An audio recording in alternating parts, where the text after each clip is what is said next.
Donc. Bah, à la rigueur, ce qu'on peut commencer par faire, c'est tout simplement, pour se mettre dans l'ambiance, regarder directement une vidéo qui a été publiée par la chaîne L214, donc la chaîne YouTube L214, Amis des animaux, méfiez-vous de ces candidats. Et je suis content de voir que cette vidéo a déjà 18 000 vues. Elle a été publiée aujourd'hui ou hier, je crois. Ça montre que la population qui suit L214 s'intéresse un minimum, en tout cas, aux élections européennes. Ça, c'est cool. Donc on va regarder cette vidéo. Et puis ça va nous mettre dans l'ambiance, et puis après on regardera un petit peu le classement de L214, et je reviendrai un petit peu sur certaines actions de certains eurodéputés, notamment le Rassemblement National, parce qu'il y a malheureusement un certain nombre d'animalistes, d'animalistes ou anticipés ou ce que vous voulez, qui ont tendance à défendre le Rassemblement National, ce qui est problématique à bien des égards, mais non, en tout cas en ce qui concerne la cause animale, même à ce niveau-là c'est genre très problématique. Donc c'est parti.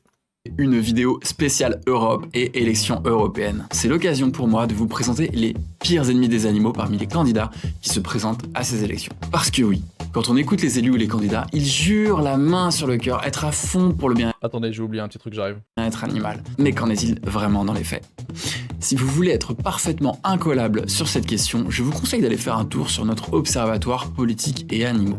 Vous y trouverez les sources de tous les votes évoqués ici aujourd'hui. Ce site est vraiment incroyable. Hein. Ce site, c'est vraiment un boulot formidable de la part de L214. En vérité, j'aimerais avoir un site comme ça, mais pour toutes les causes de justice sociale, en fait, j'aimerais avoir un site qui répertorie littéralement tous les votes de tous les eurodéputés, et même députés à l'Assemblée nationale en France, sur toutes les propositions de loi en rapport avec cette cause de justice sociale. Genre, ça serait terrible d'avoir ça. Franchement, ça serait monstrueux. Après, ça se trouve, ça existe, je suis pas au courant, hein, c'est possible. Hein. Et puis après, c'est vrai que ça demande des ressources de faire ça. L214, c'est quand même une association qui a beaucoup de ressources, beaucoup de budget, parce qu'ils ont des très gros donateurs, donc ils peuvent se permettre, ils ont des employés pour, ils ont une équipe qui peuvent mettre en place pour ça, mais ça reste quand même beaucoup de boulot, donc voilà. Mais en tout cas, ce site est vraiment monstrueux. Allez, Et tout antispéciste, tout animaliste qui se respecte un minimum devrait en fait consulter ce site et se tenir au courant des actions des politiques vis-à-vis de la cause animale, évidemment. faire un tour, c'est passionnant. Vous serez incollable sur les votes de vos élus, qu'ils soient maires, députés, sénateurs ou eurodéputés. Alors, la cause animale, c'est de gauche ou c'est de droite? Regardons les sondages. 88% des sympathisants de gauche, 85% des sympathisants du centre, 82% de droite et 89% de droite radicale sont favorables à l'interdiction de l'élevage intensif. La protection des animaux n'est donc pas un sujet clivant pour les électeurs. La quasi-totalité des citoyens, qu'ils soient de gauche comme de droite, demandent davantage de protection pour les animaux d'élevage. Alors vous vous demandez peut-être si tout le monde est d'accord. Le français, le bien-être des animaux, VAC 5 2022, IFOP, c'est un sondage IFOP pour la fondation 30 millions d'amis, ok. Enfin, personne ne nie que c'est un truc assez consensuel, la question de l'élevage intensif. En ce qui concerne le fait d'affirmer publiquement vouloir y mettre un terme. Après, dans les faits, il s'avère que des gens qui se disent être contre, ils font rien du tout pour y mettre un terme. Ni dans le fait de voter pour des candidats ou des programmes, ni en termes de choix de vie personnelle, essayer en fait de lutter contre ça. Donc bref. De droite et 89% de droite radicale sont favorables à l'interdiction de l'élevage intensif.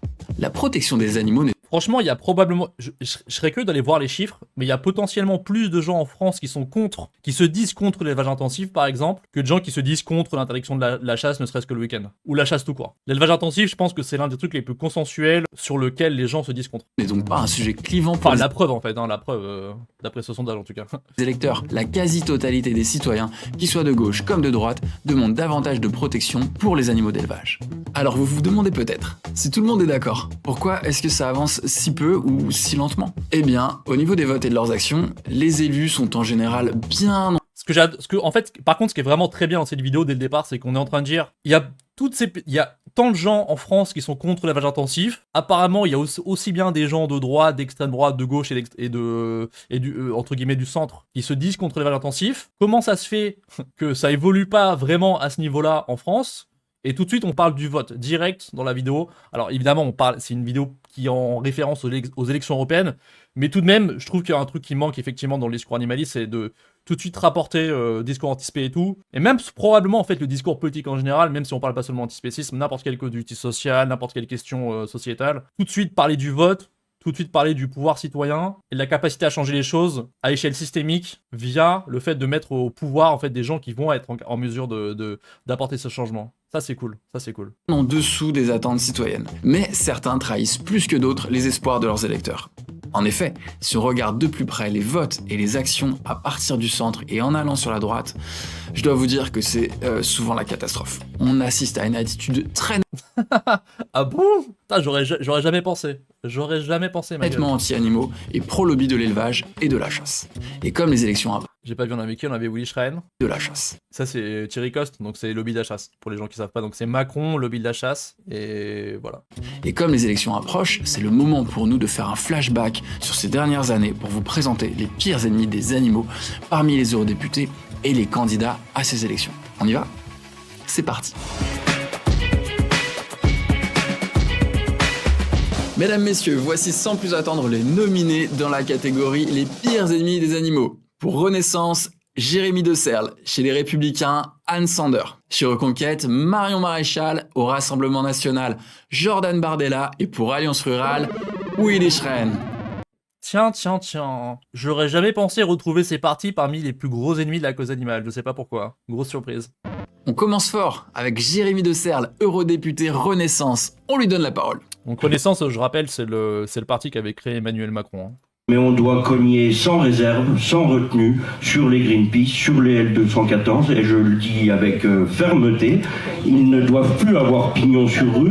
Voilà, le ton est donné. J'ai pas entendu la fin de la... Il a dit quoi à la fin? J'ai bien compris qu'il voulait cogner sur L214 notamment, mais j'ai pas compris la fin de la phrase. Ils ne doivent plus avoir pignon sur rue. Voilà, le ton est donné. Ils ne doivent plus avoir quoi? J'ai pas compris, mais c'est pas grave. Mais pourquoi J'ai compris l'essentiel, je crois. Plus pignon sur rue, je connais pas cette expression. J'ai jamais entendu de ma vie cette expression. est-ce qu'il nous déteste tant, ce monsieur? Peut-être parce qu'il est ancien président du syndicat des jeunes agriculteurs, ce syndicat jumeau de la FNSEA qui soutient l'agriculture intensive et toutes les pires horreurs de l'élevage. Que pense Jérémy De Serle du bien-être animal? Le bien-être des animaux, notamment d'élevage, est une attente citoyenne qu'il faut prendre au sérieux. C'est d'ailleurs aussi, n'en déplaise à certains, une préoccupation majeure des éleveurs. Si on l'écoute, c'est son sujet. Et d'ailleurs, il est éleveur bovin et il a été désigné pour être Ah, il est éleveur, d'accord, ok, bon. Est-ce qu'on n'a pas un petit conflit d'intérêt sur la table? rapporteur d'un rapport sur le bien-être animal au Parlement européen. Si on l'écoute, le bien-être animal est une priorité des éleveurs. Mais voici entre autres ce qu'on trouve dans ce rapport au sujet du foie gras. Note que la production de foie gras repose sur des...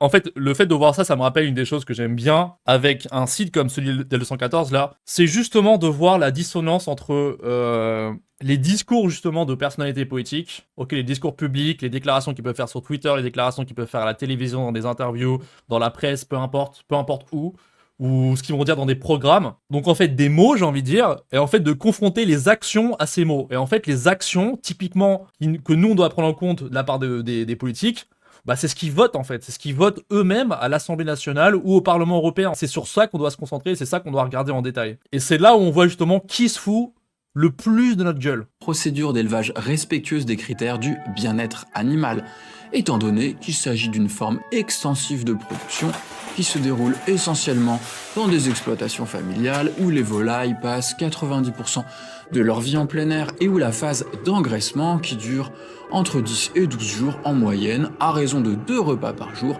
respecte les paramètres biologiques des animaux. Donc là, on parle de repas au lieu de gavage, on dit que les volailles passent leur vie en plein air, elles vivent leur meilleure vie, le gavage tout va bien. Qu'est-ce que vous en pensez? Jérémy De Serle a aussi voté pour le transport des animaux non sevrés, pour le transport des femelles gestantes, pour l'élevage intensif ou pour l'abattage sans étourdissement, ce qui lui a valu la note catastrophique de 2,9 sur 20 sur politique et animaux. Le bien-être des animaux, notamment d'élevage, est une attente citoyenne qu'il faut prendre au sérieux. Voilà, typiquement, c'est ce genre de discours, ultra foutage de gueule, et derrière, au niveau des actions, ça suit pas. Donc, c'est pour ça que je dis, il faut vraiment pas trop se fier à ce que des gens vont déclarer, mais c'est valable pour tout le monde, hein. C'est valable pour les gens, c'est aussi valable pour des gens qui sont dans les partis de gauche, hein. Il faut écouter dans un premier temps le discours, c'est bien, regarder le programme, c'est bien, mais après, derrière, il faut regarder encore une fois au Parlement, à l'Assemblée, ce que ces personnes-là votent. S'ils se contredisent, s'ils se foutent de la gueule de leurs électeurs ou pas. Vraiment. Pas bravo, Jérémy. Prochaine nominée chez les Républicains, Anne Sander. Notons qu'Anne Sander a des liens très forts avec la FNSEA. Elle est membre du comité technique de la SAFER 67. Son père a été président de la FDSEA 67 avant de devenir président du Crédit Agricole Alsace-Vosges. Et son frère Franck est vice-président de la FNSEA. On l'écoute ici défendre le gavage au Parlement européen. Nous sommes tous, tout comme nos éleveurs européens, des défenseurs du bien-être animal. Et nous sommes tous d'accord. Oui, c'est ça, oui, bien sûr, bien sûr. Ouais, je regarde les données là-dessus. Ça fait longtemps que j'ai pas consulté, mais est-ce que la France n'est pas encore un des rares pays en Europe qui soutient autant comme ça la production, le fait de tuer des canards pour le foie gras et qui a pas interdit le gavage? Ok, le gavage en Europe est interdit en Allemagne, en Autriche, en Belgique, en Danemark, en Finlande, en Irlande, en Italie, au Luxembourg, Pays-Bas, Pologne, République tchèque, Royaume-Uni et Suède. Les seuls pays de l'UE qui produisent encore du foie gras, c'est la France, la Hongrie, la Bulgarie, l'Espagne et une partie de la Belgique apparemment. Donc la France fait partie encore des rares pays qui défendent bec et ongle le gavage, qui est une pratique évidemment extrêmement cruelle, extrêmement douloureuse, vecteur d'énormément de souffrance pour les animaux qui y sont soumis. D'accord pour dire que nous devons aller vers une amélioration constante du bien-être dans nos élevages.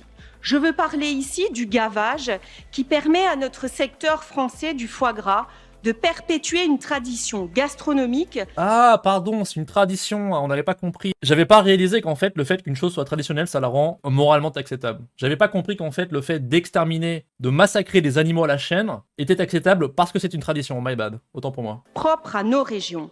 Côté vote passé, c'est la cata. Anne Sander a voté entre autres pour subventionner les élevages intensifs et contre un moratoire sur l'import et l'export d'animaux en cas de zoonose. Elle s'est aussi distinguée comme faisant partie des rares eurodéputés français, tous venant des Républicains, qui ont voté contre une demande d'interdiction du broyage des poussins et des canetons. Grosse performance pour Anne Sander qui obtient la note de 0,9 sur 20 sur 0,9, c'est pas mal ça. 0,9 sur 20. politique et animaux. Pas bravo Anne. Prochain nominé, Ma moyenne en maths. Jordan Bardella du Rassemblement National. Dans la vidéo qui va suivre, le Champion. journaliste pose une question à Jordan Bardella. La question est la suivante. Quel est le domaine de la vie politique où vous vous sentez le moins à l'aise? On écoute sa réponse. Peut-être que les problématiques liées aux questions à la protection animale. Moment de lucidité lors de cette interview récente de Jordan Bardella. Il est effectivement Très rare moment de lucidité de la part de Jordan Bardella. Effectivement, fallait souligner. Bravo aux gens qui ont fait la vidéo de L214 et qui ont réussi à retrouver des extraits comme ça. Franchement. loin du compte et des attentes sociétales en la matière. C'est- Il a effectivement C'est le moins qu'on puisse dire, et puis on va aller voir ça d'ailleurs après, parce que ça en revient du coup un petit peu à mon thread Twitter que j'ai fait cette semaine. voté contre l'interdiction du gavage, pour le transport des femelles gestantes, pour soutenir l'élevage intensif, pour soutenir la corrida, pour les subventions, pour les publicités, pour la viande qui sont subventionnées avec vos impôts, à coût de dizaines de millions d'euros. Vous avez peut-être vu passer ces publicités pour le foie gras dans les transports publics avec le logo Ah oui, Enjoy It's From Europe, ouais. Enjoy It's From Europe. Ces publicités sont financées par vos impôts avec le soutien de Jordan Bardella. Yep. Ah, bravo Jordan. Prochaine nominée, Marion Maréchal, candidate sur la liste Reconquête. Marion Maréchal parie sur la chasse et la pêche pour soutenir sa candidature aux européennes. Dans la vidéo qui va suivre, on voit Marion Maréchal tout sourire tenant une carpe vivante dans les bras. Des carpes à main nue, enfin avec des gants quand même, j'ai un peu triché, de 20 kilos, donc je suis assez fière de moi. Ouais. Dans cette vidéo toujours, Marion Maréchal affirme qu'elle est arrivée à la chasse par des amis et qu'elle s'est prise de passion pour la chasse, que les chasseurs sont des connaisseurs et des passionnés de la nature. Elle condamne l'Union européenne pour ce qu'elle veut imposer aux chasseurs et revient avec des étoiles dans les yeux sur son combat pour la chasse à la glu. On l'écoute évoquer ici son idée des rapports entre les hommes et les animaux. Dans l'idée, ce qui est la mienne, c'est-à-dire que l'homme est au-dessus de l'animal. Elle condamne ensuite Au moins c'est dit. Alors après, encore une fois, de toute façon, c'est la formulation qu'elle avait déjà employée quand j'avais fait le react à Marion Maréchal sur l'antispécisme, parce qu'elle avait parlé d'antispécisme en prenant comme référence antispéciste Hugo Clément par ailleurs, ce qui est déjà une énorme faute pour commencer, évidemment. Mais effectivement, il y a vraiment pour ces gens-là, de toute façon, c'est simple. Tout est fonction de hiérarchie morale entre les individus, selon des critères généralement totalement injustifiables comme la race, le sexe, le genre, etc. Évidemment que ces gens-là ont un critère de hiérarchie qui va être un hiérarchie via l'espèce, et que ces gens-là en fait tout simplement se disent supérieurs à l'animal, peu importe ce que ça veut dire, et que derrière, il justifie, encore une fois, le fait de défendre l'élevage intensif, la chasse, la pêche, etc. Ensuite, le véganisme, l'antispécisme. Enfin, elle affirme que l'argent de l'Union européenne devrait aller, devinez, aux chasseurs, au titre de la protection de la biodiversité. Son soutien des pires pratiques de la chasse ne date pas d'hier, puisque dès 2015, alors qu'elle était députée, Marion Maréchal défendait à l'Assemblée la chasse par déterrage et a participé en 2019 à une chasse à courre. Joli bingo du lobby de la chasse, pas bravo Marion. Enfin, dernier nominé, Willy Schran. Willy Schran, ma gueule. est l'initiateur du parti Alliance Rurale, qui présente une liste aux européennes. C'est compliqué de faire une liste exhaustive. Willy Schran, qui je le rappelle, alors si je me trompe pas, c'est bien le président de la Fédération française de la chasse. De tout ce qu'il a dit d'affreux sur les animaux, parce que cette liste est extrêmement longue, mais on vous propose un florilège. Petit élément de contexte pour comprendre ce qui va suivre, l'Union européenne s'était engagée à réviser toute la législation encadrant le bien-être animal. Écoutons ce que Willy Schran en pense. Toutes ces normes, tout ce qui est passé, ces directives, et la prochaine d'ailleurs directive bien-être animal qui arrive, qui va être un séisme pour les gens comme nous. Et oui. What?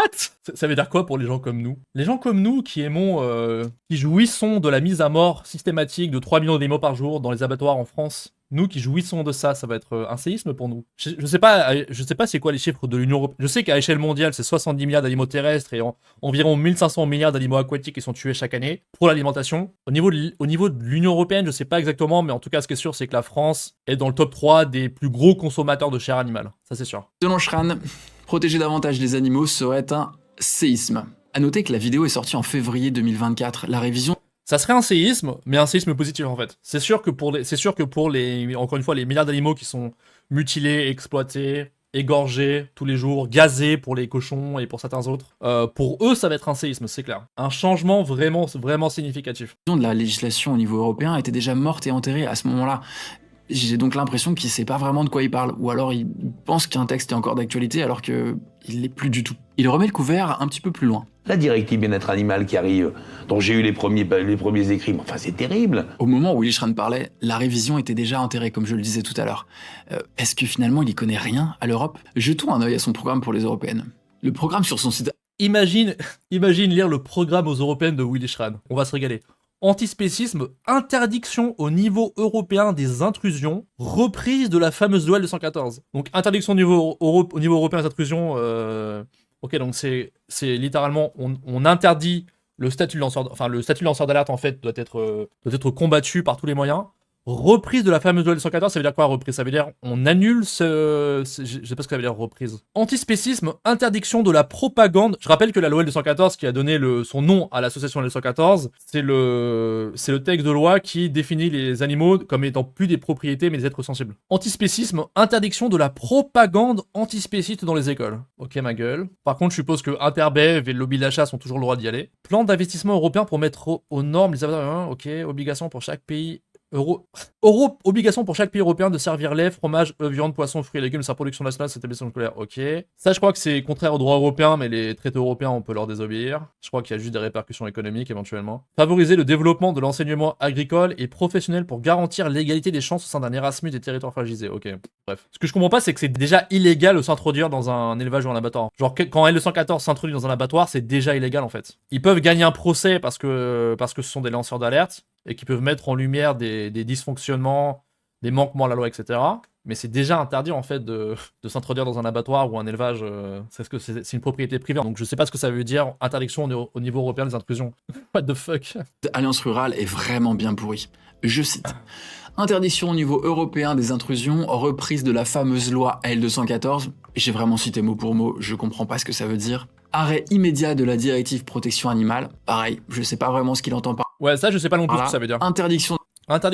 Suspension immédiate de la directive protection animale. Je sais pas ce que c'est. Je sais pas ce qu'il veut dire par là. En tout cas, on remarque un truc, c'est qu'il fait une différence entre antispécisme et animalisme. Sinon, il aurait mis animalisme 3 fois ou antispécisme 3 fois. Donc Willy Schran fait quand même une différence entre animalisme et antispécisme. On pourra au moins retenir ça. De la propagande antispéciste dans les écoles, Lou tire à vue pour tous les éleveurs. Et parmi les valeurs que sa liste défend, on trouve cette phrase que je vous propose de méditer. L'Alliance Rurale aime passionnément et respecte... L'Alliance Rurale aime passionnément et respecte profondément l'animal à sa juste place. Aïe aïe aïe aïe aïe. Ce langage est tellement suprémaciste. L'animal a sa juste place. Genre, l'animal, ta place c'est là. Ta place c'est dans l'abattoir, ta place c'est dans l'élevage, ta place c'est en train de se faire égorger pour qu'après on te mange. Respecte profondément l'animal à sa juste place. Ah bravo Willy. Conclusion. On vous laisse déterminer à qui revient la Palme d'Or. Mais moralité, avant de voter le 9 juin prochain, consultez l'historique des votes des eurodéputés et le classement des listes sur Politique et Animaux. Et n'oubliez pas qu'après le 9 juin, les animaux auront encore besoin de vous. Suivez l'action des nouveaux parlementaires et encouragez-les à agir pour les animaux tout au long du mandat, toujours depuis notre site Politique et Animaux. Ok. Ouais, du coup, le site, c'est ça, hein, les gens. wiki.politique-animaux.fr/européenne 2024. Là, on arrive directement sur le classement L214 des listes qui a été publié du coup cette semaine. Donc, ce que je voulais faire déjà, c'est je voulais montrer un truc. Donc j'ai fait un petit thread Twitter, justement qui reprend vite fait en détail ce qu'on a dit là sur Rassemblement National. Donc les actions du Rassemblement National au Parlement Européen vis-à-vis de l'élevage depuis 2019. Donc je rappelle que les élections européennes c'est tous les 5 ans. Donc la dernière c'était en 2019 évidemment. Et du coup là on est en 2024 donc c'est une nouvelle. Mais donc depuis 2019... Je l'ai fait simplement pour le Rassemblement National, mais ça pourrait être fait pour les Républicains, ça pourrait être fait pour Reconquête, ça pourrait être fait pour Renaissance, ça pourrait être fait pour les socialistes, enfin bref, ça pourrait être fait pour tout le monde, hein, mais je l'ai fait pour le Rassemblement National parce que c'est vraiment sur ça que je voulais focus ce thread-là. Il y a eu 23 députés RN qui ont été élus en 2019, ok, au Parlement Européen, et après il y en a quelques-uns qui ont quitté en cours de route, ce qui fait qu'après on n'avait plus que 18 députés. Je rappelle que le système c'est à la proportionnelle, c'est 5%. Et à partir de 5%, c'est un candidat par pourcentage, quoi, en gros. L214 a vraiment fait un super taf. À chaque fois, vous avez, en gros, un petit titre qui explique quoi, la date, le titre de l'amendement. Vous avez des liens, en fait, vers directement pour vérifier si L114 c'est pas gouré, par exemple. Et vous pouvez aussi savoir quels eurodéputés ont voté pour. Dans la PAC, en fait, il y a des subventions qui servent à promouvoir la consommation de viande dans l'Union Européenne, ok. Il est évident que l'un des leviers intéressants pour les gens qui luttent pour les droits des animaux, c'est tout simplement déjà de faire diminuer la consommation de manière significative, et un des moyens, encore une fois, de le faire, c'est de diminuer l'impact du marketing et de la publicité, et donc il faut à échelle européenne activer des leviers comme celui-ci, c'est-à-dire baisser... je dis baisser, évidemment le top ça serait de complètement supprimer toute subvention ayant pour but de promouvoir la consommation de produits animaux. Et il s'avère du coup par exemple que sur ce truc là qui est quand même très important, on a donc le classement, donc on avait 17 députés RN sur 23 qui avaient voté contre ça, dont d'ailleurs Bardella. Et quand je dis 17 sur 23, ça veut pas dire que les 6 députés restants, ça veut pas dire qu'ils ont voté pour, hein. Ça veut dire que probablement ils sont abstenus, ils sont pas venus, ils s'en battaient les couilles. Ou peut-être qu'ils n'étaient pas disponibles, j'en sais rien. Et d'ailleurs, juste pour info, on a, par exemple, sur une loi comme celle-ci, on voit quoi? On voit que c'est des gens du Modem, Renaissance, Rassemblement National, encore une fois. C'est quoi LC? Reconquête, RN, Renaissance, RN, les Républicains. Ah, non communiqué, d'accord. Horizon, c'est le truc de, comment il s'appelle, Édouard Philippe. On a une personne du PS, on a une eurodéputée du PS qui a voté contre ça. Voilà, donc ça c'est pour avoir une idée pour celui-ci. Ça, 15 députés RN sur 23 ont voté contre un amendement visant à interdire le gavage des oies et des canards pour la production de foie gras. Encore une fois, on parle de l'Union Européenne, hein. Donc ça c'était en 2021. Il s'avère que, alors pour info, l'amendement a été adopté et que finalement l'Union Européenne a fait marche arrière là-dessus. Donc voilà. Mais ça reste un combat qu'il faut mener, encore une fois à échelle européenne, c'est l'interdiction totale du gavage. Voilà. Et donc là, on a dit qu'on avait combien? On avait 15 députés RN sur 23. Et encore une fois, si on regarde la liste, hein, on va voir que c'est toujours les mêmes. RN, Reconquête, Renaissance, les Républicains, etc. Si on peut regarder hein, qui a voté pour. Qui a voté pour, on va voir qui? On va voir généralement ELV, on peut avoir des gens de socialistes, on va évidemment avoir des gens de la France Insoumise, on va évidemment avoir des gens... on a une personne RN qui a voté, peut-être qu'elle s'est trompée, peut-être qu'elle s'est gourée. Ensuite, j'ai mis quoi? En 2021, 16 députés RN sur 23 ont voté contre un amendement demandant à l'Union Européenne de cesser de soutenir les modes d'élevage intensif. Ça concerne en fait l'élevage en cage, et en plus de ça, de manière un peu plus vague, l'élevage intensif. D'ailleurs, ça n'a pas été écrit seulement pour des questions de bien-être animal, ça a été aussi pour des questions de risque de pandémie, ainsi que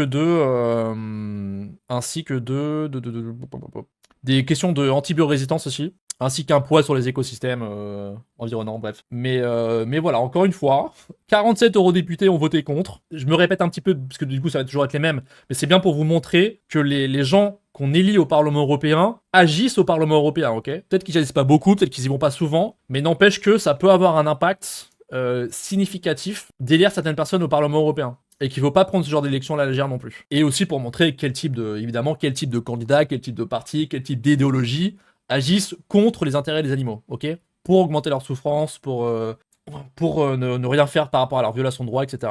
On avait en 2023, donc ça c'est un peu plus récent, l'année dernière, donc là on n'avait plus que 18 députés parce qu'en fait il y a eu la présidentielle 2022 entre les deux et qu'à la présidentielle 2022 certaines personnes ont quitté le Rassemblement National pour aller par exemple chez Reconquête ou j'en sais rien. Donc là c'était du coup c'est 13 sur 18 ont voté contre un amendement reconnaissant le bien-être animal comme une condition sine qua non d'un système alimentaire durable. Donc évidemment toujours les mêmes, hein. On a du Renaissance, Républicain, Modem, Horizon, Rassemblement National, François-Xavier Bellamy, que vous connaissez sûrement. Ah bah c'est Jérémy du coup, c'est Jérémy de Sercq, c'est celui qu'on vient de voir dans la vidéo d'L114 pour le coup. Et le dernier exemple que j'avais mis, c'était voter contre un amendement reconnaissant l'effet positif. Ça c'est pareil, c'est très important. Très important à l'échelle européenne de bien faire des politiques publiques et de l'éducation et de la sensibilisation visant à convaincre les gens et à leur faire comprendre tout simplement l'effet positif d'une alimentation plus végétale. Alors évidemment sur les animaux c'est le plus important dans l'urgence, mais aussi sur les êtres humains, la planète et la sécurité alimentaire. Souligne que la disponibilité de protéines végétales suffit largement à subvenir aux besoins mondiaux si ces protéines sont consommées directement. Reconnaît l'effet positif d'une alimentation plus végétale sur les êtres humains, les animaux, la planète et la sécurité alimentaire.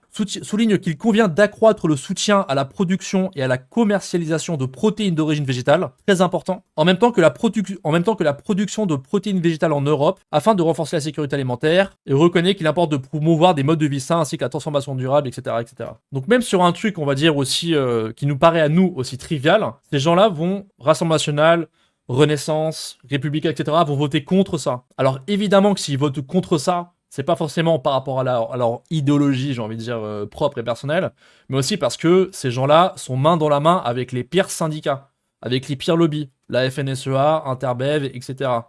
Lobby des produits laitiers et tout ça, qui eux évidemment sont contre et vont lutter fortement justement pour empêcher qu'on essaye d'accroître la consommation et la production de protéines végétales, évidemment. Et c'est aussi pour ça qu'il faut éviter de donner des sièges, justement, à l'extrême droite au Parlement européen. Là, on se focus uniquement sur la question des animaux, etc.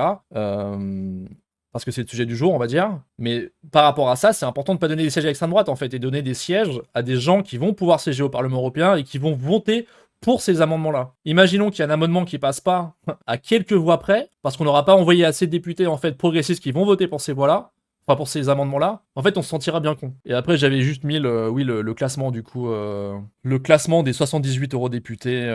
Donc on voit que en gros c'est que voilà, les Verts, France Insoumise, Vert, France Insoumise, Vert, France Insoumise. 18 à 18,9 sur 20 quoi. C'est les Verts et la France Insoumise en gros. Voilà pour ce petit résumé de la politique européenne de certaines personnalités politiques. Mais je vous invite à aller voir ça, hein. Je vous invite à aller checker le site. Très important de voir voilà ce que ces gens font. Et aussi à partager évidemment. J'ai vu qu'ils ont noté les programmes, on peut regarder. Oui, du coup c'est ici. Donc évidemment, sans surprise, c'est le parti animaliste qui arrive en première place. Ça c'est pas étonnant. Les écologistes, France Insoumise. On peut s'arrêter à la 5e parce que bon, le reste est évident. Évidemment que les Républicains, Renaissance, Reconquête, Rassemblement National, Parti communiste et n'atteignent même pas la note de 1. D'après le barème, encore une fois, de L214, hein, ils ont fait un barème, c'est un peu expliqué, je pense, en détail quand on clique. Les partis socialistes, 1,72. On va regarder un petit peu le programme, tout en gardant en tête, évidemment, que, encore une fois, il n'y a pas que la question du programme, il y a aussi la question des votes qui vont être effectués à l'Assemblée nationale, évidemment. Au Parlement européen, pardon. Du coup, on a quoi? La France Insoumise, les écologistes. Évidemment, une question qui se pose, encore une fois, c'est la question du type de scrutin. On sait que les européennes, c'est 5% minimum pour avoir des élus. Au Parlement européen, il faut atteindre 5%. Donc ici, en fait, si on se fie au sondage actuel, qui atteint les 5%? Les écologistes, la France Insoumise, le Parti Socialiste. Ils sont où le Parti Communiste au niveau des pourcentages? Ils sont à 5 ou ils sont en dessous? Dans les sondages de manière générale. Ils sont à 2% le Parti Communiste. Attends, je vais voir si je peux trouver en deux spies un... Mais je crois que c'est mis à jour sur le site de l'Europe d'ailleurs. Donc quoi, on a le RN qui est en tête, a priori Horizon en deuxième, donc c'est Modem, Horizon, tout ça. Derrière on a le PS. Ensuite on a LFI, donc LFI en 4ème position. Derrière on a les Républicains, donc tout ça c'est toujours au-dessus de 5. Europe Écologie Les Verts à 6%. Reconquête à 5%, la vache. C'est une blague? Ah, mais je suis peut-être un petit peu trop... Ah, donc PCF... Ouais, sur PCF, on est à 2,1% a priori. Donc ouais, on est On est en dessous en fait, ouais. Enfin, je dis on est, je m'inclus pas dedans, hein, c'est pour dire ils sont en dessous. Parti animaliste, ils sont donnés à 1,4% dans les sondages, ici. 1,2, pardon. Bon, enfin, ça dépend où je mets exactement le point sur le... Et après, on s'en bat les couilles, j'ai envie de dire. Après, je veux dire, il n'y a pas de surprise hein, de savoir que les Verts et les FI sont évidemment ceux qui agissent le plus à ce niveau-là. On va regarder un petit peu la France Insoumise par curiosité. Donc, France Insoumise, pro doubler la part de protéines vitales dans l'alimentation, ça c'est ultra important, ultra important. Donc la France Insoumise est pour exiger la Commission Européenne qu'elle publie la proposition de machin truc, avec un objectif de 50% de remplacement des protéines végétales à l'horizon 2030. Sachant que ça inclut le fait de sortir de l'élevage intensif, d'interdire l'élevage en cage, d'interdire les pratiques comme le broyage des poussins mâles. Il faudrait vraiment à un moment donné inclure le broyage des... Je rappelle que les canetons femelles sont broyés dans l'industrie du foie, enfin sont tués à la naissance dans l'industrie du foie gras aussi. À un moment donné, il faudra le mettre en place, ça permet d'éviter à 30 millions d'animaux de se faire, rien qu'en France, de se faire tuer chaque année aussi.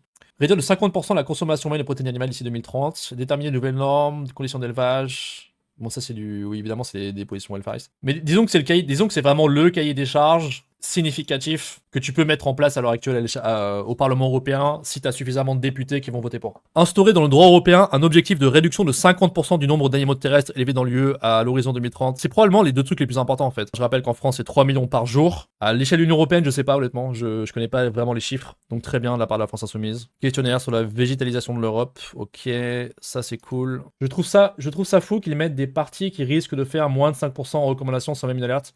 En fait, ce qui aurait été bien, c'est qu'ils mettent à la rigueur une espèce d'intégration web, tu vois, avec les résultats des sondages, on va dire, avec un rappel du fonctionnement du scrutin, donc 5% proportionnel, tout ça, afin que les gens puissent se dire, ok, donc si je veux faire le meilleur choix par rapport au sondage, voilà pour qui je devrais voter, ouais, effectivement, ça serait bien. Oui, pour les gens qui se demandaient, bah, je vais voter France Insoumise hein, aux européennes. Attendez, il faut que je me mouche parce que j'ai les allergie au pollen, ça me casse les couilles. J'ai fait quand même mon choix entre LFI et ELV. Globalement, j'estime que LFI a plus de bonnes positions en termes de cause de justice sociale. Je pense que c'est mieux de donner plus de visibilité à LFI qu'à ELV, même dans une démarche de ce qui pourrait être mis en avant pour les prochaines présidentielles en France. Et ensuite, bah voilà, ils ont les 5%, ils ont les 5%. Les 5% sont quasiment sûrs d'être atteints hein, de LFI là, c'est sûr qu'ils vont atteindre les 5%. Donc il n'y a pas vraiment de risque de laisser la place à d'autres députés qui défendraient pas les intérêts des animaux non humains ou des humains ou quoi, ou peu importe. Mais ce qu'on va faire maintenant, c'est qu'on va mater, faut que je retrouve vite fait, parce que du coup on va regarder un truc d'Hélène Touy. Elle est passée sur France Info le 29 mai, donc il y a 2 jours. C'est l'heure de l'interview politique du 19-20. Bonsoir Hélène Touy. Bonsoir. Vous êtes la tête de liste du parti animaliste aux élections européennes. Dans le civil, vous êtes avocate.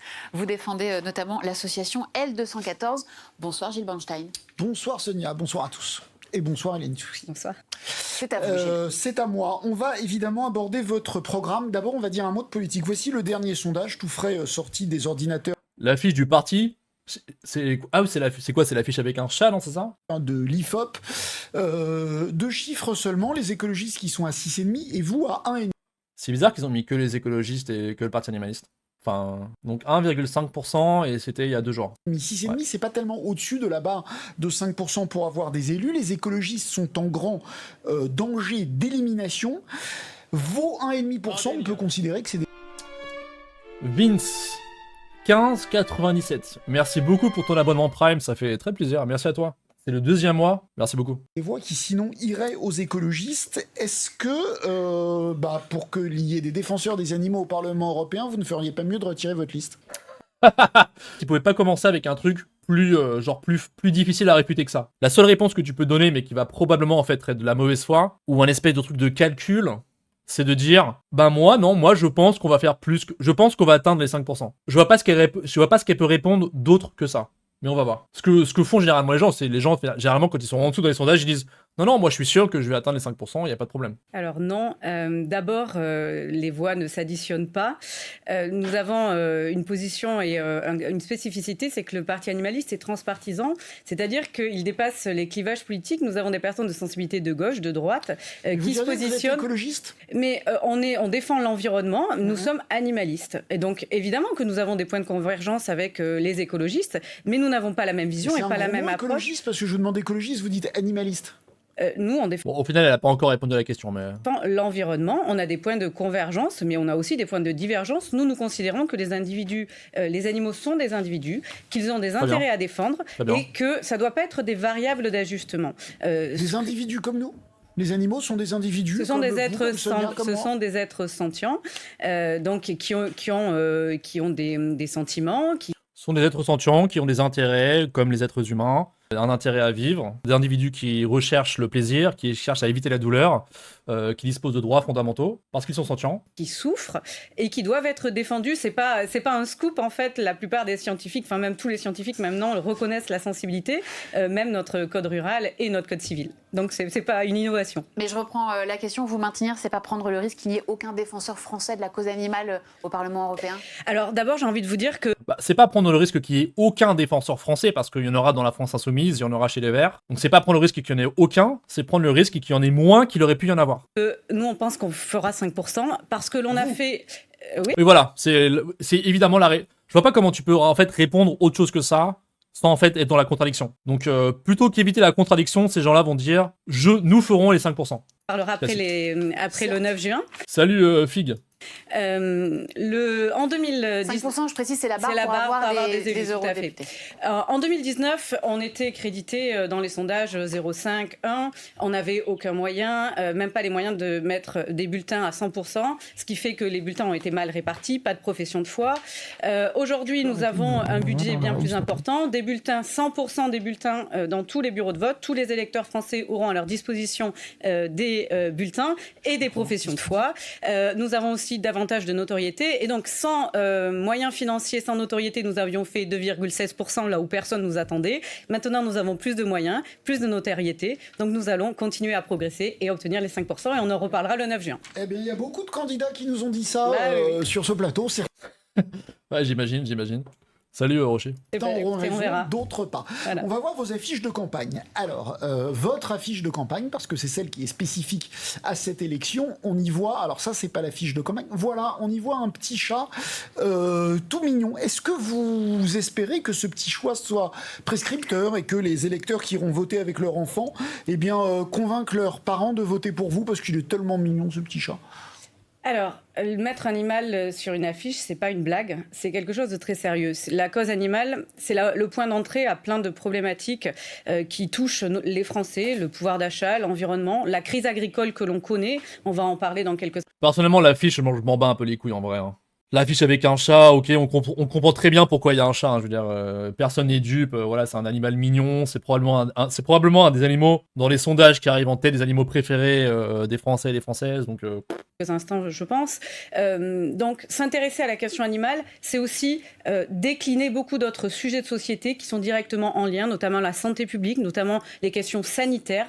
En fait, pour être clair. Là, je dis tout de suite, comme ça c'est dit. C'est quoi l'intérêt d'un parti comme le Parti animaliste ? Pour moi, en tout cas, c'est comme ça que je vois les choses, c'est seulement d'introduire dans les débats politiques, dans les médias mainstream, etc., de l'antispécisme, d'introduire la question des intérêts des animaux, de l'abolition de l'exploitation animale, etc. Toutes ces choses-là, en fait. Éventuellement, de remettre dans les débats publics toutes les données empiriques, je dirais, qui nous intéressent, c'est-à-dire on tue 3 millions d'animaux par jour dans les abattoirs en France, et vraiment venir avec un programme ambitieux, bien plus ambitieux que toutes les alternatives qui existent à l'heure actuelle. Et en gros, l'idée, c'est de shifter la fenêtre d'Overton, on va dire, vers en fait une acceptation de plus en plus, je dirais, généralisée dans la population, des questions antispécistes, etc.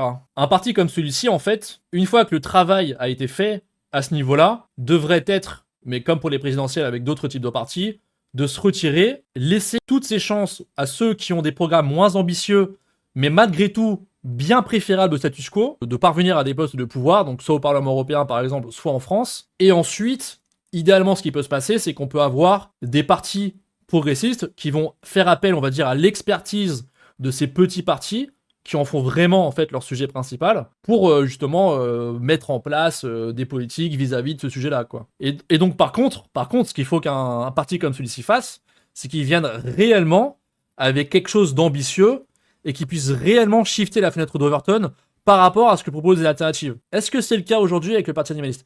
Est-ce que le programme du Parti animaliste est si ambitieux que ça sur la question de la cause animale qu'on se retrouve avec quelque chose de peut-être pas forcément radicalement différent, mais en tout cas quand même assez différent de ce que peuvent proposer par exemple la France Insoumise ou les Verts. Je crois pas que ce soit le cas. Hein. Quand on regarde le classement des 214, on regarde un petit peu les notations par rapport à tous les petits critères qu'ils ont mis en compte, on se rend compte que, en fait, non, c'est pas si différent en fait. C'est pas si différent. Le parti animaliste ne prône pas, par exemple, une abolition de l'exploitation animale, ce genre de choses. Et je crois qu'aujourd'hui, le parti animaliste, en fait, joue moins bien ce rôle. Malgré tout, je suis content qu'on puisse inviter quelqu'un sur France Info qui va dire que les animaux sont des individus sentients, qu'ils ont des intérêts qui doivent être pris en compte, qui doivent être protégés, que ce sont des individus avec une sensibilité, etc. Ça, c'est bien. Ils sont plus radicaux que LFI au rêve. Ils le sont, mais pas de manière significative. Si les programmes sont quasiment similaires, en fait, il n'y a plus vraiment l'intérêt, tu vois. L'intérêt se perd. C'est mon avis, hein. Ils ont 5 sur 5, alors que LFI a 3 sur 5. Mais quand tu regardes, si tu regardes la notation, moi, je suis à peu près sûr que LFI, par exemple, serait d'accord avec certains des points sur lesquels ils ont eu 0. Mais c'est pas qu'ils ont eu 0 parce qu'ils se sont prononcés contre. Ils ont eu 0 parce qu'ils se sont pas prononcés pour. Probablement que ces choses-là, s'il y a un vote au Parlement européen, LFI votera pour, par exemple, tu vois. Probablement que les Républicains voteront contre, tu vois. Probablement que le Rassemblement votera contre. Mais dans les deux cas, le parti animaliste ne parle pas d'abolition de l'exploitation animale, il parle pas... on va regarder l'interview quand même, parce que du coup, voilà, c'est quand même le... On va regarder. Indirectement. Sur votre affiche, vous avez mis un petit chat. Oui, parce que nous défendons les animaux comme étant des individus, je vous l'ai dit. Et donc, comme individu, ce chat, il est sur l'affiche, il doit être reconnu, il doit être respecté et pris en compte dans nos politiques publiques. Mais vous auriez pu choisir de mettre une poule maltraitée dans un élevage Salut, Stop Côté. industriel. Il y a quand même un message là-dedans. Est-ce que... Oui. Là c'est un petit chat mignon quand même que vous avez choisi. Évidemment que si on a mis un chat, c'est d'abord parce que c'est l'animal préféré des Français. Voilà. Un tiers des foyers français ont un chat. Donc ça veut dire quelque chose aussi. Ça veut dire que, et aussi 89% des Français considèrent que la cause animale est importante. Donc c'est pas un sujet subalterne pour les Français, c'est un sujet qui est fondamental. C'est pas ce qu'on dit. Mais là, par exemple, avec ces affiches, cette affiche qu'on voit, vous avez imposé une séance photo... Oh non, je sens l'argument éclaté au sol qui est en train d'être mis sur la table par Gilles Bernstein. Oui, en plus l'affiche Joseph. Mais du coup, j'allais dire un truc et ça m'a... entendre cette absurdité, ça m'a coupé dans mon élan. J'allais dire quoi, putain? Oui, un truc qu'on peut regretter éventuellement, par exemple, avec le discours d'Hélène Touy ici, c'est que... En fait, j'ai pas simplement envie qu'on parle de cause animale. J'ai pas envie qu'on parle trop des chats, des chiens. Moi, j'ai envie qu'on parle, en fait, des animaux qui sont égorgés tous les jours dans les abattoirs. On peut aussi parler de l'expérimentation animale, on peut aussi parler des animaux dans le divertissement, etc. Ok. Mais moi, j'ai vraiment envie qu'en fait, on se focus sur ce qui, aujourd'hui, cause le plus de victimes, qui cause le plus de souffrance, etc. Et c'est... les abattoirs et l'élevage. Moi, j'ai vraiment envie qu'on se focus plus sur ça que simplement une question de cause animale qui peut... Encore une fois, la plupart des gens se disent contre l'élevage intensif, la plupart des gens se disent contre la corrida, la plupart des gens se disent contre la chasse. Très bien, d'accord. Mais c'est pas comme ça qu'on chiffre la tête d'Overton, en fait. Pour une meilleure prise en compte des intérêts de tous les animaux, justement, et pas certains. Un chat qui ne vous avait strictement rien demandé. On n'a rien imposé du tout. Ah, rien imposé non, du tout. Non, c'est pas du tout.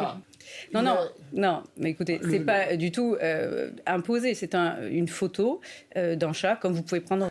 Oui, à part ça, la question du... Vous avez imposé à un chat une photo. Aïe, aïe, aïe. Votre chat en photo. Naturel. Oui, voilà, et que l'on... Le journaliste qui passe en mode pas vegan, genre pas vegan, il est possédé par Adrien pas vegan, quoi. Bon, évidemment qu'il y a... J'espère qu'il va pas nous faire un combo de tous les pires arguments. Qui a été travaillé par notre graphiste, naturellement, mais c'est une photo. Il n'y a rien de problématique à ça. En fait, vous êtes un petit peu peut-être dans la lignée de tous les parlementaires qui, après 2019, je suis dans la lignée de rien du tout, je vous pose des questions. Ont essayé de nous faire interdire les animaux sur les affiches. Parce que notre score a beaucoup dérangé en 2019. Et la réaction... Ouais, vous savez pourquoi je vous ai posé la question? Parce que quelqu'un dans la rédaction tout à l'heure m'a dit « Oh là là, le chat, il est tellement mignon, si je vais voter avec ma fille, elle va me forcer à voter, elle va me dire « Oh là là, faut que tu votes pour la dame de la photo. » Les enfants, ils ont souvent un bon sens. Oui, bah voilà. C'est quoi la plus grande souffrance que l'humain impose aux animaux? La plus grande souffrance, la question est un peu bizarrement posée. Ce qui cause aujourd'hui le plus de souffrance aux animaux, c'est l'élevage. Donc la partie élevage plus la partie abattoir. Parce que c'est là où il y a le plus d'animaux qui sont tués, en fait. Beaucoup de mutilations, beaucoup de souffrances et beaucoup de gorges tranchées. Hein. Voilà, donc vous instrumentalisez. C'est une manière d'instrumentaliser les enfants. La pêche, donc la souffrance des poissons se fait vraiment, on va dire, dans un laps de temps qui va durer probablement qui peut durer jusqu'à plusieurs heures, on va dire. Alors que pour les animaux d'élevage, ça peut vraiment être une souffrance qui dure quasiment de leur naissance à leur mort. Et après, l'âge d'abattage des animaux, c'est variable selon les espèces, selon les types d'élevage. Mais après, il y a tellement plus d'animaux, oui, il y a tellement plus d'animaux aquatiques tués que empiriquement, il y a peut-être plus de souffrance dans la pêche, oui. C'est possible, ouais. La sensibilité, elle vient souvent des enfants. Le bon sens Oui, voilà, on est vient d'accord. souvent des enfants. Et les adultes auraient beaucoup à apprendre des enfants. Alors, autre photo, enfin là, c'est une image animée, celle de Messi. Messi, c'est le chien du Anatomie d'une chute qui a été très utilisé à Cannes. Vous considérez, voilà, on va voir l'image de ce chien. Vous considérez que c'est valoriser ce qui a été fait avec Messi, c'est valoriser la cause des animaux ou c'est instrumentaliser un animal pour finalement. Les questions qu'il pose là, on dirait un débat sur Discord à 1h du matin entre deux véganes qui se posent des questions un peu existentielles. Une industrie cinématographique. Non, le on problème. s'en bat les couilles, mec. On est en train de te. Là, c'est vraiment le moment où, en fait, Hélène Touy, en tant que représentant de ce type de parti et de ce type de discours, c'est le moment où elle devrait dire la question d'un chien dans un film, c'est pas ce qui nous intéresse. Ce qui nous intéresse, c'est les 3 millions d'animaux qui sont tués chaque jour dans les abattoirs en France, tous les animaux qui sont mutilés, auxquels on coupe la queue, auxquels on meule les dents. Tous les animaux auxquels on coupe le bec, toutes les violations de droits dans le système d'élevage. Nous, ce qu'on défend vraiment, c'est l'abolition de l'exploitation animale. De l'industrie cinématographique, mais aussi du spectacle, c'est que souvent les animaux ne sont pas protégés. Il y a plein d'animaux qui ont été maltraités, voire tués pour faire des films. Et ça, évidemment, nous avons une opposition formelle contre ces utilisations qui leur sont préjudiciables. La ligne rouge, c'est de savoir est-ce que c'est préjudiciable ou pas pour l'animal. Nous, notre combat, c'est de prendre en compte les intérêts des animaux qui sont complètement niés. On les prend comme des ressources qu'on a à notre disposition, dont on use et on abuse, et ce n'est pas acceptable. Alors, on va s'intéresser à votre programme. Vous êtes favorable à l'arrêt de toute consommation issue de l'exploitation des animaux ? Non. Non ? Non. Nous sommes... Elle va dire, évidemment, je défends un programme au sein duquel il n'est pas question d'arrêter la consommation des produits animaux, mais simplement de la réduire de 50% d'ici à l'horizon 2040, 2030. Est-ce que ça, on a envie de l'entendre de la part d'un parti qui est censé tenir un discours plus pointu sur ces questions, alors que, par exemple, la France Insoumise, Manon Aubry pourrait être là et dire la même chose, en fait. Elle pourrait être là et dire « Non, moi, je défends une diminution de 50% des protéines... diminution de 50% des protéines d'origine animale ou 50% des réductions d'animaux tués d'ici 2030. » Donc c'est pour ça qu'il y a un problème avec le discours du Parti animaliste. Si le Parti animaliste tient le même discours que la France Insoumise par rapport à ça, et qu'en plus de ça, il retire pas sa candidature, elle tire dans les pattes d'un parti qui aurait répondu la même chose, mais qui lui a des chances de passer et de mettre plus de députés au pouvoir, en fait. Donc c'est ça qui est problématique. Donc ça pour moi, c'est une déception par rapport au Parti animaliste, par rapport à ce qu'il pourrait apporter dans le débat, justement. Favorable à un changement de notre modèle agricole. C'est-à-dire qu'aujourd'hui, on favorise que l'élevage, et notamment l'élevage industriel et intensif, puisque 8 animaux sur 10 viennent de ces élevages qui sont enfermés. C'est 95% des cochons et c'est 84% des poulets. Ce que l'on dit, c'est que ces animaux, pour tenir, ils sont mutilés, on les gave d'antibiotiques, et donc ça ne marche pas. Donc ce qu'on porte, c'est la diminution de 50% de la production et de la consommation de produits d'origine animale. D'accord, donc vous n'êtes pas contre toute un veau élevé sous la mer ou des poulets qui vivent en liberté, vous n'êtes pas contre le fait qu'on les élève et qu'on les tue pour les manger. Aujourd'hui, au programme, ce qu'il y a, c'est la diminution de 50% des produits d'origine animale. Pour des raisons de santé, pour des raisons évidemment éthiques de protection des animaux, pour des raisons aussi de souveraineté alimentaire. Parce que... Là, c'est pareil, je veux dire, le discours, c'est exactement le discours qu'aurait tenu, je sais pas, Manon Aubry, par exemple. Manon Aubry de la France Insoumise, ou même comment elle s'appelle, Marie-Toussaint des Verts, aurait dit la même chose. Je défends la diminution pour des raisons d'environnement, aussi pour des questions d'éthique animale, et aussi pour des questions de souveraineté alimentaire.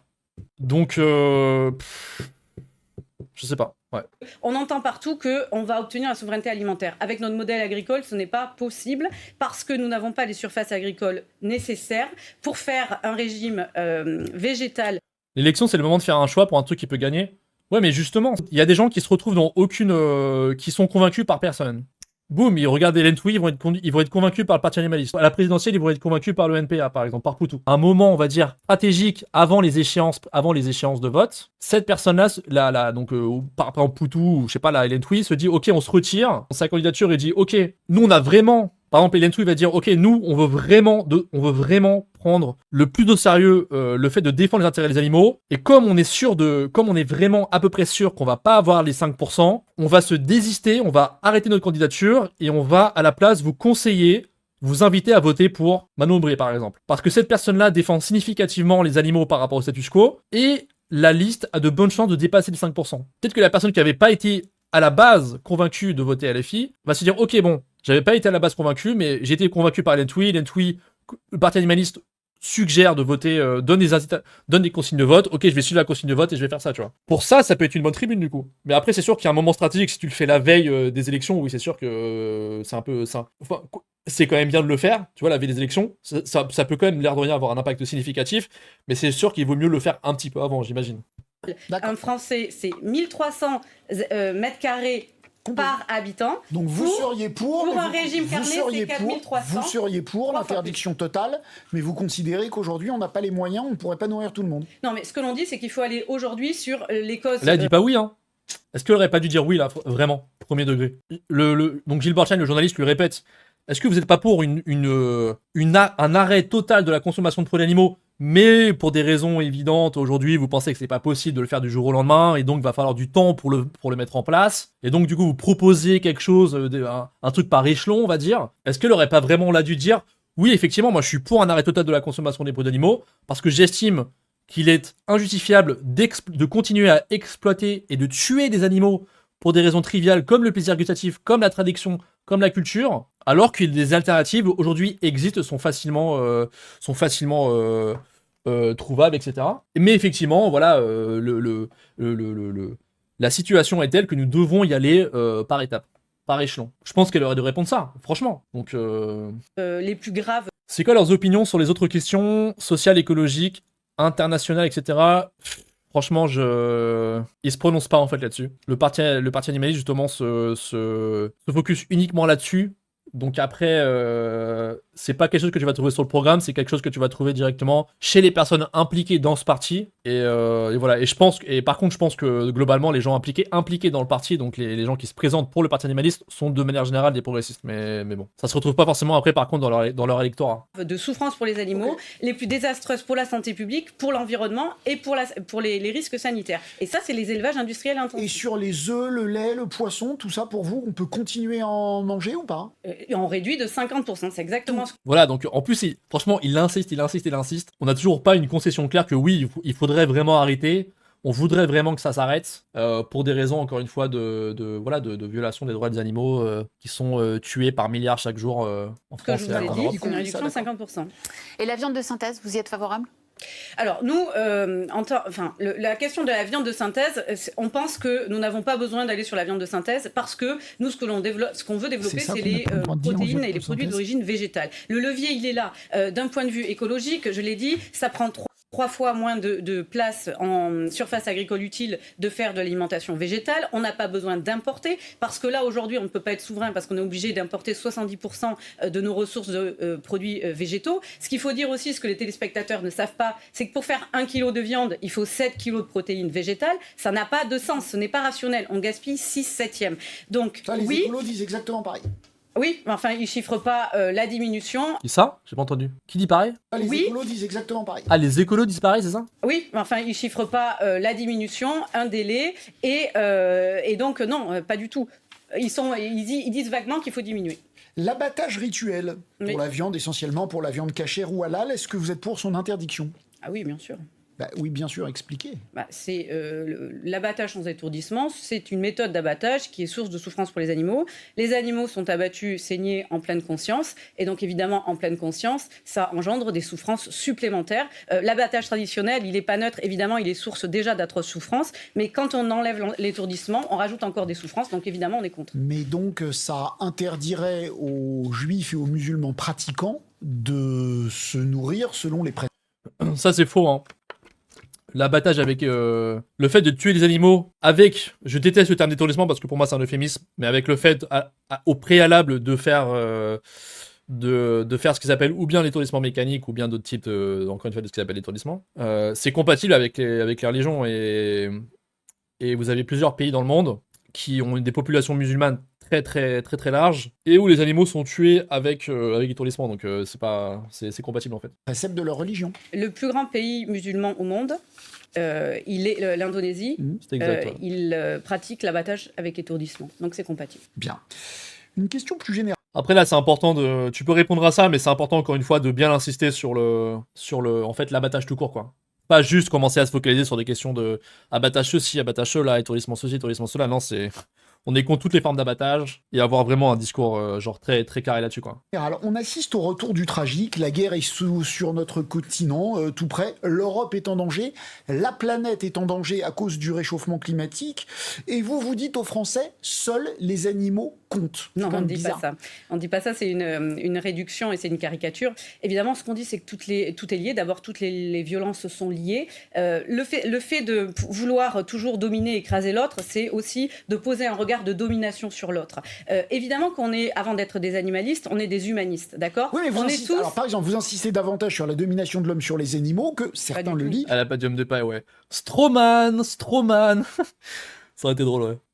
À la domination de l'homme sur la femme, ce que font d'autres partis qui mettent les violences. Du coup, j'ai pas suivi la dernière seconde là. Domination de l'homme sur les animaux que certains le lient à la domination de l'homme sur la femme, ce que font d'autres partis qui mettent les violences sexuelles. Mais bien sûr que non. Parce que vous êtes animaliste. Mais non, mais ça c'est votre définition, c'est pas la nôtre. Si votre définition ça englobe tout. Bien sûr. Ça englobe, c'est une vision de la société qui englobe absolument toutes les thématiques, toutes les causes. C'est une approche différente. Alors, certes, dont vous n'avez peut-être pas connaissance, c'est un humanisme qui est élargi. C'est-à-dire qu'on ne s'intéresse pas qu'aux humains, on ne fait pas tout pour les humains, nous ne sommes pas les seuls. Mathieu Ricard, qui nous soutient, a dit « Nous ne sommes pas tout et ils ne sont pas rien ». Ça, c'est très fort comme phrase. Nous ne sommes pas tout, ils ne sommes pas rien. Et c'est ce que nous portons. Et Mathieu Ricard, on ne peut pas l'accuser de s'intéresser qu'aux animaux. Après, là, il faut avoir un discours clair, encore une fois. Je veux dire, voilà, on est pour toutes les causes de justice sociale, on défend tous les individus parce qu'ils sont sentients, mais sauf que nous, notre programme, il se focalise surtout sur les animaux non humains, puis basta, quoi. Voilà, la réponse, elle est faite. Il se bat contre la pauvreté, et nous avons aussi, dans notre programme, des liens très clairs et des mesures très claires pour lutter contre la pauvreté, contre la précarité sociale. Vous faites une différence entre l'espèce animale et l'espèce humaine? Aïe, aïe, aïe, c'est quoi cette question, putain?